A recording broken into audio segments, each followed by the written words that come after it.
Comrade Telugu news channel కి స్వాగతం. ముందుగా హెడ్లైన్స్. 2047 నాటికి అభివృద్ధి చెందిన దేశంగా భారత్, మోదీ.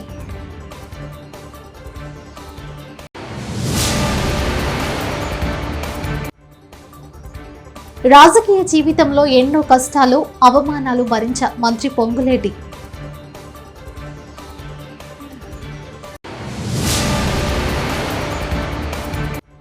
అక్రమంగా ఉద్యోగాలు పొందిన వారంతా రాజీనామా చేయాలి, మంత్రి పొన్నం ప్రభాకర్.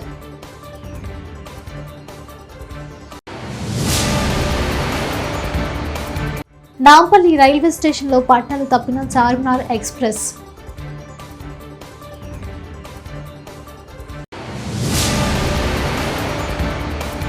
బీఆర్ఎస్ తప్పుడు ప్రచారాన్ని తిప్పికొట్టాలి, సీతక్క.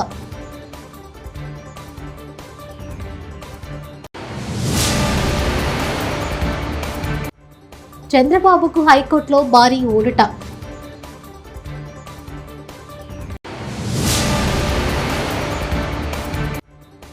జగన్ అంటే అప్పుల అప్పారావు, వైసీపీ సినిమా అయిపోయింది చంద్రబాబు. భారతదేశాన్ని 2047 కల్లా అభివృద్ధి చెందిన దేశంగా తీర్చిదిద్దాల్సిన బాధ్యత ప్రభుత్వంపై ఉందని ప్రధానమంత్రి నరేంద్ర మోదీ అన్నారు. గాంధీనగర్లోని మహాత్మా మందిర్ కన్వెన్షన్ సెంటర్లో 10వ వైబ్రెంట్ గుజరాత్ గ్లోబల్ సమ్మిట్ ను ప్రధానమంత్రి బుధవారం నాడు ప్రారంభించారు. యునైటెడ్ అరబ్ ఎమిరేట్స్ అధ్యక్షుడు Mohammed bin Zayed Al Nahyan ముఖ్య అతిథిగా పాల్గొన్నారు. भारत का अमृत काल है। ये नए सपने, नए संकल्प और नित्य नूतन सिद्धियों का कार्यकाल है। इस अमृत काल में ये पहली वाइब्रेंट गुजरात ग्लोबल समिट हो रही है। రాజకీయ జీవితంలో తాను ఎన్నో కష్టాలు, అనేక అవమానాలు భరించారని మంత్రి పొంగులేటి శ్రీనివాసరెడ్డి తెలిపారు. భక్త రామదాసు కళాక్షేత్రంలో గ్రూప్స్ కోచింగ్ సెంటర్ ఆధ్వర్యంలో నిర్వహించిన సదస్సుకు ఆయన ముఖ్య అతిథిగా హాజరయ్యారు. ఈ సందర్భంగా మంత్రి మాట్లాడుతూ భావోద్వేగానికి గురయ్యారు. అనేక కష్టాలు, అనేక అవమానాలు, ఒంటరిగా ఉన్నప్పుడు అనేక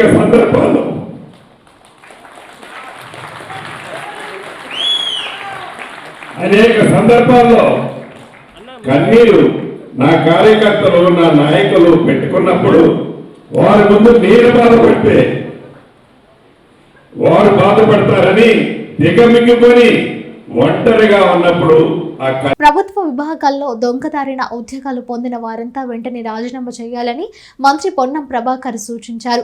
కరీంనగర్లో ఉదయపు నడక కార్యక్రమంలో పాల్గొన్న మంత్రి జెన్కోలో అక్రమంగా ఉద్యోగం పొందారన్న ఆరోపణలు ఎదుర్కొంటున్న ఇంజనీర్ సరిత విషయంలో ఘాటుగా స్పందించారు. ఈ ఆరోపణలతో మాజీ ఎంపీ వినోద్ కుమార్ కు ఎలాంటి సంబంధం లేకుంటే పోలీసులకు ఫిర్యాదు చేయాలని సవాల్ విసిరారు. భూ ఆక్రమణదారులు కాంగ్రెస్ పాలనకు భయపడాల్సిందేనని హెచ్చరించారు. టీఆర్ఎస్ నాయకుల గుండెల్లో దడవుడుతోంది.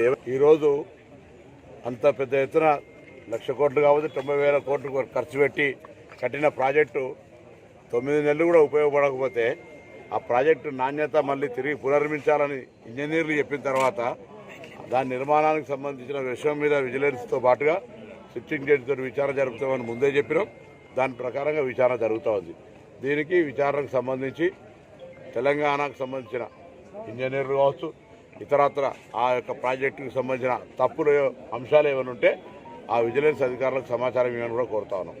అదేవిధంగా నిన్న మాజీ పార్లమెంట్ సభ్యుడు వినోద్రావు గారు ఏదో మాట్లాడుతూ ఉన్నారు. బాగా సచ్చీలు ప్రమాణ స్వీకారం చేసిన రోజు నుంచి కాంగ్రెస్ పై బీఆర్ఎస్ నేతలు విమర్శలు చేస్తున్నారని మంత్రి సీతక్క అన్నారు.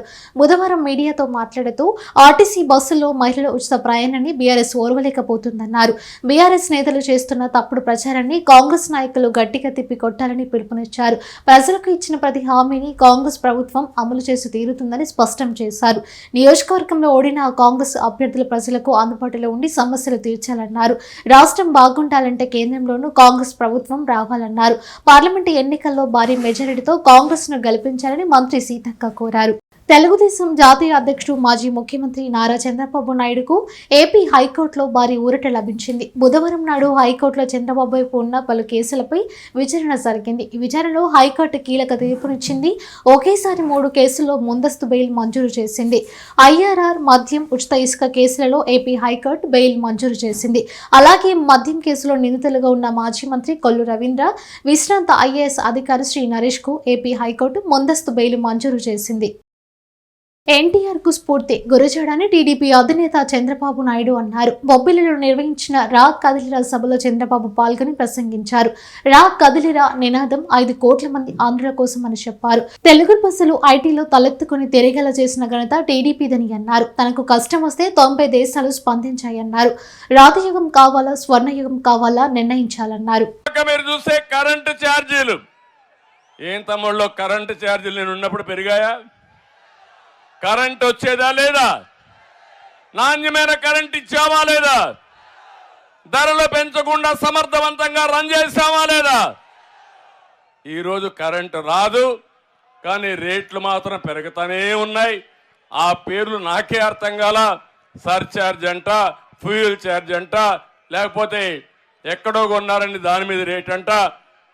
9 సార్లు కరెంటు ఛార్జీలు పెంచిన చెత్త ప్రభుత్వం ఈ ప్రభుత్వం, అవునా కాదా అని మిమ్మల్ని అడుగుతున్నా. ఈ రోజు ఎంత ఉంది కరెంటు? ఒకప్పుడు 200 రూపాయలు కట్టే వాళ్ళకి ఎంత ఉంది? ఇప్పుడు ఎంత ఉంది? గుర్తుందా లేదా? మాజీ క్రికెటర్ అంబటి రాయుడు జనసేన అధినేత పవన్ కళ్యాణ్ తో సమావేశమయ్యారు. మంగళగిరిలోని జనసేన కార్యాలయంలో ఈ భేటీ జరిగింది. అంబటి రాయుడు ఇటీవల వైసీపీకి రాజీనామా చేసిన సంగతి తెలిసిందే. తన భవిష్యత్తు కార్యాచరణ గురించి తర్వాత ప్రకటిస్తారని ఆ సమయంలో ట్వీట్ చేశారు. పవన్ కళ్యాణ్ తో భేటీ కావడంతో జనసేనలో చేరే అవకాశాలు ఉన్నాయి. గుంటూరు లోక్సభ నుంచి పోటీ చేయాలని అంబటి రాయుడు భావించారట. అయితే టికెట్పై వైసీపీ హైకమాండ్ నుంచి ఎలాంటి క్లారిటీ రాకపోవడంతో కేవలం 10 రోజుల వ్యవధిలోనే పార్టీకి రాజీనామా చేశారు. ఇప్పుడు జనసేన పార్టీలో చేరే అవకాశం ఉంది. ఐపీఎల్లో ముంబై ఇండియన్స్ తరపున ఆడుతానని అంబటి రాయుడు ప్రకటించారు. ఏపీ ముఖ్యమంత్రి వైఎస్ జగన్మోహన్ రెడ్డితో విజయవాడ ఎంపీ కేశినేని నాని భేటీ అయ్యారు. బుధవారం తాడేపల్లిలోని క్యాంపు కార్యాలయంలో సీఎంను ఆయన కలిశారు. విజయవాడ తూర్పు నియోజకవర్గం ఇన్ఛార్జ్ దేవినేని అవినాష్, అయోధ్య రామిరెడ్డి, మాజీ మంత్రి వెల్లంపల్లితో పాటు కేశినేని నాని క్యాంపు కార్యాలయానికి వచ్చారు. కాగా తెలుగుదేశం పార్టీకి రాజీనామా చేయనున్నట్టు కేశినేని నాని ఇప్పటికే సోషల్ మీడియా వేదికగా ప్రకటించిన విషయం తెలిసిందే. అలాగే కేశినేని నాని కుమార్తె కేశినేని శ్వేత కూడా కార్పొరేటర్ పదవికి రాజీనామా చేశారు. టీడీపీతో తన ప్రయాణం ముగిసిందని ప్రకటించారు. ఈ నేపథ్యంలో సీఎం జగన్ను కేశినేని నాని కలవడం ఏపీ రాజకీయాల్లో ఆసక్తికరంగా మారింది. ఆయన టీడీపీలో చేరుతానని ప్రచారం జరుగుతున్న నేపథ్యంలో ఈ పరిణామం చోటు చేసుకుంది. అంత లొల్లి చేసిన తర్వాత కూడా అట్లాగే ఆ తర్వాత మరి ఏ రోజు కూడా ఒక ఎంపీగా మరి అక్రమ సంపాదన ఇంకోటి ఆశపడకుండా నిజాయితీగా పార్టీ కోసం, ప్రాంతం కోసం, ప్రజల కోసం కష్టపడ్డా. ఆ ప్రాసెస్లో మీ అందరికీ కూడా తెలుసు, ఆస్తులు అమ్ముకున్నా, వ్యాపారాలు మానుకున్నా. ఇవాళ నేను అమ్ముకున్న ఆస్తులు విలువ హైదరాబాద్లో 2,000 కోట్లు, అక్షరాలు 2,000 కోట్లు. నేను అమ్ముకున్న ఆస్తులు మీకు కావాలంటే నా 14 యాక్షన్ అఫిడవిట్ తీసి వాళ్ళకి చూస్తే నా ఆస్తులు ఇవాళ వాల్యూ 2,000 కోట్లు ఉంటుంది. అట్లా వ్యాపారం కాకుండా కొన్ని విషయాల్లో ఆయన నా పట్ల ప్రదర్శించినటువంటి తీరులో వ్యాపారం కూడా ఆపుకోవాల్సి వచ్చింది. ఆ రోజు కూడా నేనేం బాధపడలా, వాట్ నెక్స్ట్ అనుకుని ముందుకెళ్ళాను. సరే 19 లక్షలు మళ్ళీ గెలిచాను. ఇక్కడ లోకేష్ గారు మంగళగిరిలో ఓడిపోతే నేను విజయవాడలో ఎంపీగా నేను గెలిచాను. మరి ఆయన పార్టీ ఇన్ఫ్రాస్ట్రక్చర్ అంతా ఇచ్చారు, రిసోర్సెస్ అన్నీ ఇచ్చారు. అట్లాగే పార్టీ యంత్రాంగం మొత్తం ఆయన కోసం కృషి చేసిన ఆయన ఓడిపోయారు. అట్ ది సేమ్ టైం నేను ఎప్పుడు కూడా చంద్రబాబు నాయుడు గారి రూపాయి తీసుకోలేదు, నేను గెలిచాను ఎంపీగా. ఆ తర్వాత చాలా పరిణామాలు మీరు చూశారు. అనేక రకాలైన ఆయన మనుషులను పెట్టి నన్ను అవమానపరచడం జరిగింది. అట్లాగే ఫైనల్గా వచ్చేబడి కార్పొరేషన్ ఎలక్షన్లో మేయర్ సీటు లేడీ అయినప్పుడు నేను జనరల్గా ఢిల్లీలో ఉన్నాను. ఫోన్ చేసి కార్పొరేషన్ ఎలక్షన్స్ ఏం చేస్తామని అడిగారు నన్ను చంద్రబాబు నాయుడు గారు.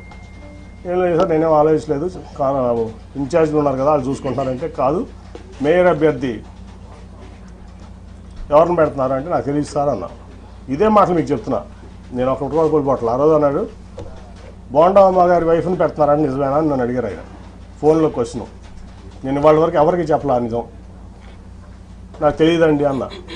లేదు అది జరిగితే చాలా ప్రమాదకరం, నువ్వు ముందు మీ కుటుంబంలో మీ కూతుర్లో ఉన్న పెట్టు అంటే, లేదండి వాళ్ళు ఈ ఆలోచన లేదు, వాళ్ళకి రాజకీయంలోకి వచ్చేది ఆలోచన లేదంటే, కాదని చెప్పి మూడు రోజులు నన్ను ఆయన ఇబ్బంది పెట్టారు, ఆయన బలవంత పెట్టారు, ఇబ్బంది కాదు.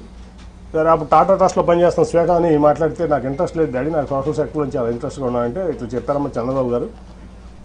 సరే మరి పార్టీ కోసం చేయాల్సి వస్తుందా మనం చేద్దామంటే 3 రోజులు విముఖత తర్వాత అక్కడ రాజీనామా చేసి వచ్చి ఇక్కడ ఆవిడ నుంచోవడం జరిగింది. తర్వాత మళ్ళీ ఏం జరిగిందో మీకు అందరూ తెలుసు. అట్లా మళ్ళీ అదే మనుషులతో ప్రెస్ మీట్ పెట్టించి ఎలక్షన్ 2-3 రోజుల ముందు నన్ను ఒక వ్యక్తితో నాకు టికెట్ ఇచ్చినా ఇవ్వకపోయినా జగనన్న వెంటే ఉంటా, ఎల్లో మీడియాది బిడ్డకు తల్లికి గొడవ పెట్టే రకం, మరోసారి ఇలాంటి తప్పుడు ప్రచారం చేస్తే న్యాయస్థానాన్ని ఆశ్రయిస్తా, ఎమ్మెల్యే జనులగడ్డ పద్మ. నాకు దూరం చేసే విధంగా మీరు ఎలాంటి వాళ్ళంటే కడుపులో ఉన్న బిడ్డకి తల్లికి కూడా గొడవ పెట్టే రకాలు, మీరు అలాంటి ప్రచారాలు చేస్తారు. కానీ ఈరోజు మళ్ళీ చెప్తున్నా, ప్రజలందరినీ వేడుకుంటాను, ఆ లైవ్ నేను ఏదైతే ఇచ్చానో ఫస్ట్ నుంచి లాస్ట్ వరకు 1 గంట ఉంది, మొత్తం చూడండి. ఎవరు ఏం వక్రీకరించారో మీకు అర్థమవుతా ఉంది. ఎప్పుడు చూసినా ఈ ఎల్లో మీడియా ఇష్టం వచ్చి నీ కట్ చేసి వేసేది.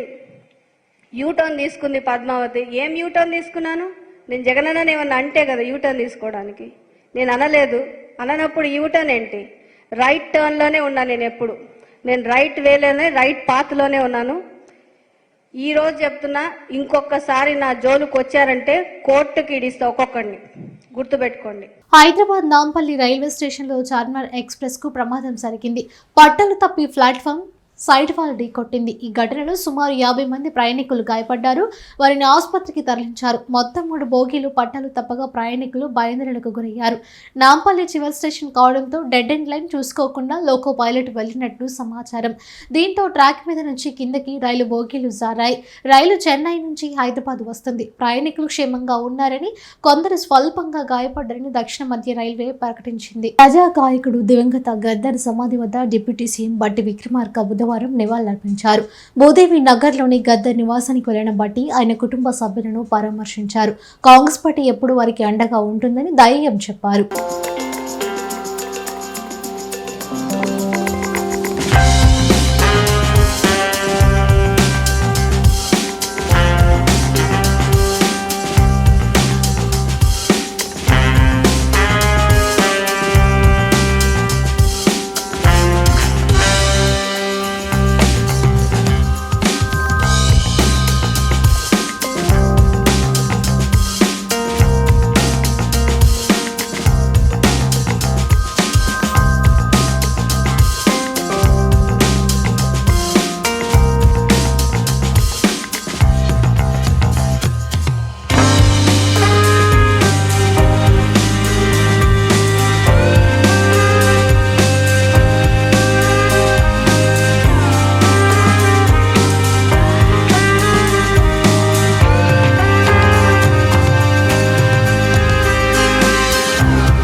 మాజీ మంత్రి దగ్గుబాటి వెంకటేశ్వరరావు కీలక వ్యాఖ్యలు చేశారు. ప్రస్తుత పరిస్థితుల్లో ఎన్నికల్లో పోటీ చేసేందుకు టికెట్ రాని వాళ్లంతా అదృష్టవంతులని పేర్కొన్నారు.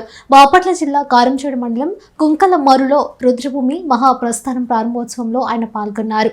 ఎన్నికల్లో గెలిచేందుకు కోట్లు ఖర్చు చేయాల్సిన పరిస్థితి నెలకొందని చెప్పారు. గెలిచినా ప్రజలకు సేవ చేసే అవకాశం లేకుండా పోయిందని అభిప్రాయపడ్డారు. లేటెస్ట్ ట్రెండ్ ఏంటంటే, ముఖ్య ఎవరైతే పార్టీకి అధిపతిగా ఉన్నారో వాళ్ళు ఈ ఎమ్మెల్యేలు, ఈ ఎంపీలు ఉత్సవగ్రహాలు చేసి ఇసుకలో వస్తుందా, మద్యంలో వస్తుందా, మైల్లో వస్తుందా, వాళ్ళకి సెంట్రలైజ్ చేసి అందరూ ఇదే కార్యక్రమం. ఈ భారతదేశంలో ఈ సింగిల్ మ్యాన్ పార్టీస్ ఉన్నాయే,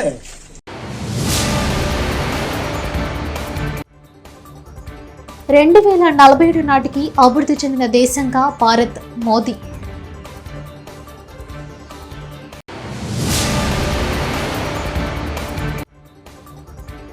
రాజకీయ జీవితంలో ఎన్నో కష్టాలు, అవమానాలు భరించ మంత్రి పొంగులేటి.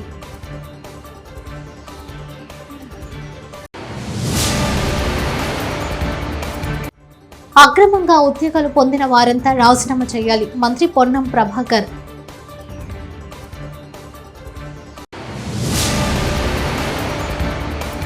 నాంపల్లి రైల్వే స్టేషన్లో పట్టాలు తప్పిన చార్మినార్ ఎక్స్ప్రెస్.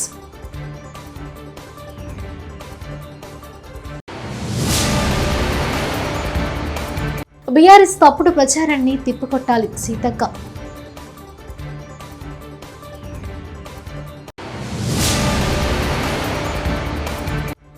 చంద్రబాబుకు హైకోర్టులో భారీ ఊరట.